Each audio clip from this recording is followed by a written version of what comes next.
ky ligj nuk bën të kaloj për dy arsye kryesore. Do ta kemi parasysh që natyrisht që lejet dhe licencat në duke të parë mund të shkojnë në kundërshtim me tregun e lirë, por natyrisht që tregu për të shërbyer një ekonomie, jo vetëm siç është e Kosovës, por në përgjithësi ekonomive të kombëtare të shteteve,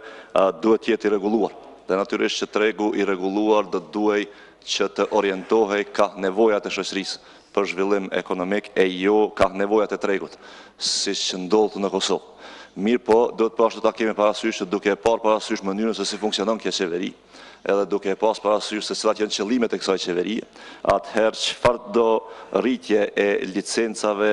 lejeve dhe përgjithsisht rregullimit të ekonomisë nuk bëhet për ta zhvilluar ekonominë, por për ta zhvilluar biznesin privat të ministrave dhe qeverisë në përgjithësi, dhe në këtë drejtim konsiderojmë që përkundër faktit që jemi që ta kemi një treg të rregulluar,